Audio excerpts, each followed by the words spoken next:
Seguro DPVAT, o plano aberto de hoje mostra como fazer o pedido da indenização. Veja também, Semana Nacional de Museus chama a atenção para a importância da sustentabilidade. Exposição em Ouro Preto discute a construção dos gêneros.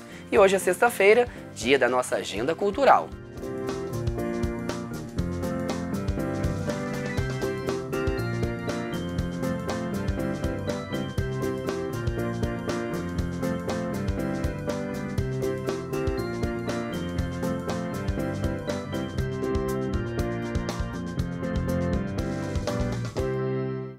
Olá!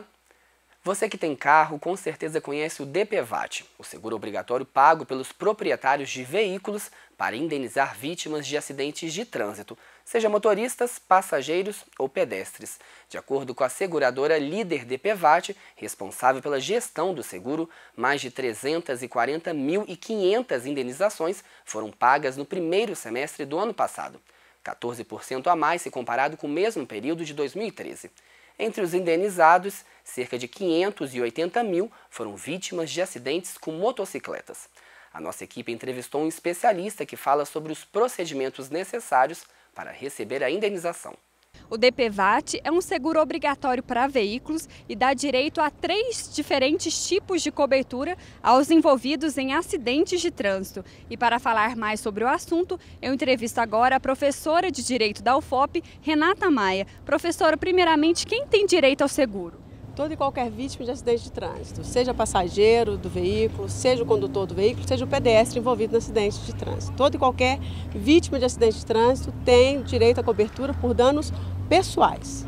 E qual o valor das indenizações? Correto. Morte, R$ 13.500, né?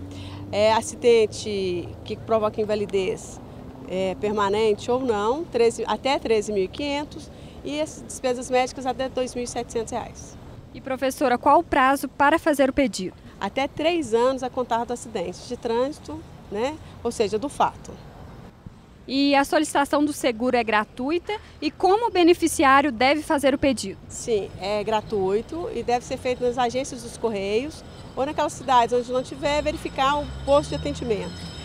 O que a gente alerta para as vítimas é que não procurem de forma alguma terceiros ou intermediários, porque é um serviço gratuito, basta levar os documentos comprobatórios, né, dos danos, no caso morte, o atestado de óbito e que as pessoas que estão requerendo são herdeiras, né, da vítima.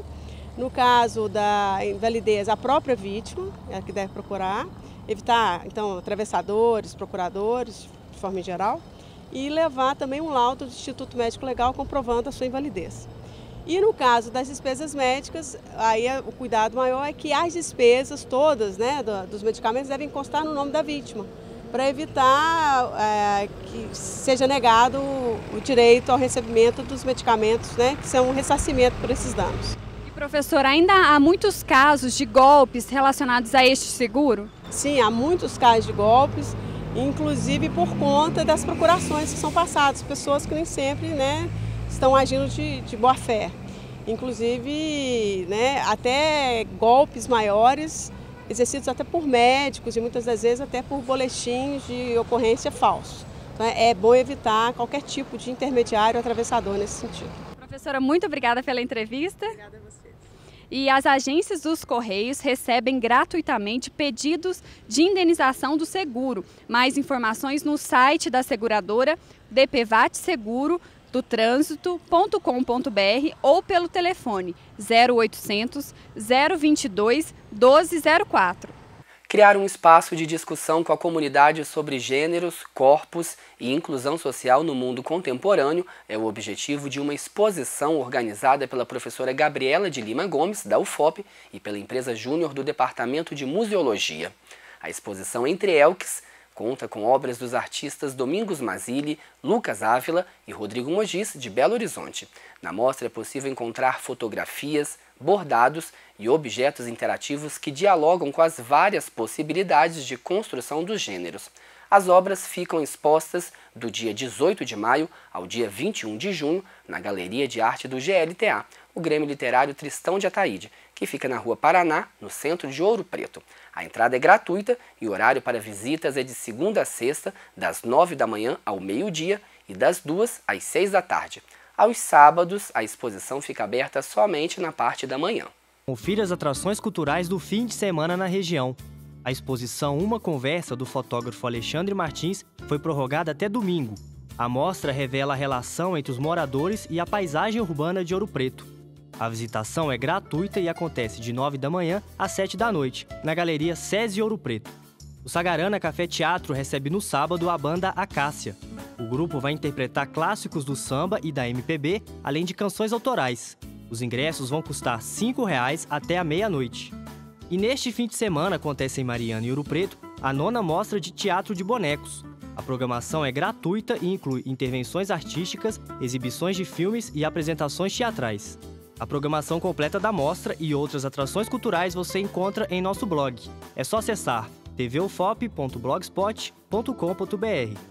Nesses últimos dias, os museus do Brasil chamaram a atenção para a importância de uma sociedade sustentável. A 13ª Semana Nacional de Museus envolveu mais de 1.300 instituições de todo o país. Em Ouro Preto, 7 espaços prepararam uma programação especial que contou com exposições, oficinas e visitas guiadas. Veja na reportagem. Você passou a visitar algum museu nos últimos anos? Se sua resposta é sim, você faz parte do grupo de pessoas que escolheu esses espaços como mais uma opção de lazer.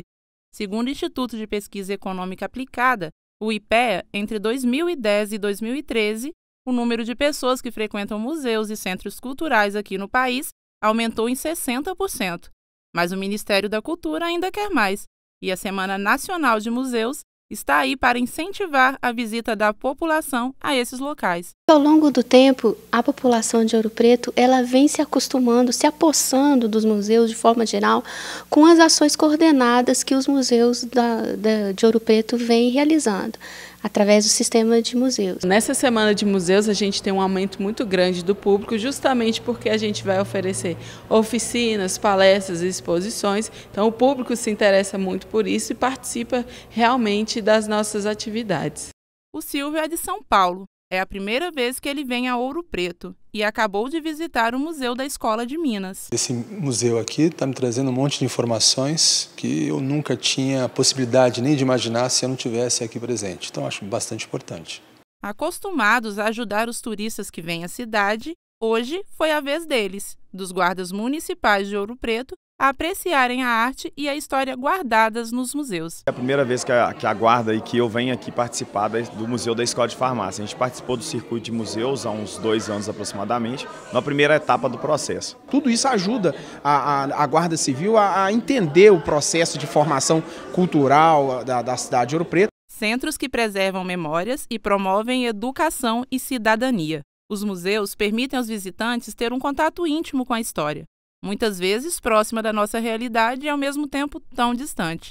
Na programação da Casa Guinhar, arte e ciência se encontram na exposição sobre pigmentos minerais. A gente pensou num tema que tivesse a ver com o repertório do museu, com o universo temático aqui do Museu Guinhar, e que, ao mesmo tempo, dentro do tema da Semana de Museus esse ano, que é a sustentabilidade, um tema que tivesse inserido na economia mineira, na nossa produção. É uma exposição muito interessante, né? É de um artista mais contemporâneo, mais próximo da nossa vivência. Essa fala muito com quem é ouropretano como eu, né? Porque a gente tem extração de tinta aqui e às vezes a gente vê a tinta chegando pronta e não sabe que processo que tem. Hoje ela é industrializada, mas antes tinha uma outra forma de extrair a tinta, né? Os museus, atualmente, não são e nem devem ser intocáveis. Afinal, eles eternizam a história construída por pessoas, por nossos antepassados e por nossos contemporâneos. Nada mais natural do que querer conhecer uma história que também é nossa. De uma forma geral, a população acha que o museu é um lugar de coisa velha, coisa que não tem utilidade. E não é o caso, principalmente aqui no nosso Museu da Escola de Minas. O museu é uma fonte para despertar interesse em milhões de coisas, milhões de possibilidades. Em uma cidade onde passado e presente se encontram, os museus não apenas completam a paisagem. Eles estão aí para preservar e, mais ainda, compartilhar um bem valioso, o conhecimento. O museu é um local que você pode visitar sempre e que você vai encontrar sempre novidades, porque a cada visita você pode ter um olhar diferente sobre alguma coisa. Pessoas que não têm acesso, pessoas que podem ter acesso, como eu, por exemplo, se misturam, e essa mistura que é cativante, é importante, quer dizer, o acesso à cultura, ao conhecimento. O tempo passa, o conhecimento fica, as pessoas mudam, e uma forma de você poder reencontrar coisas que, se não existisse museu, talvez você não reencontraria. E a Semana Nacional de Museus já está no fim, mas os espaços continuam com as exposições permanentes. E na maioria deles, as visitas podem ser feitas de graça. Lá no nosso blog, nós preparamos uma lista com endereço e telefone de alguns museus de Ouro Preto. É só acessar tvufop.blogspot.com.br. Continue acompanhando o Plano Aberto de segunda a sexta-feira, às 7 da noite, com reprises ao meio-dia. E a gente se vê novamente na segunda. Aproveite o seu fim de semana e até lá!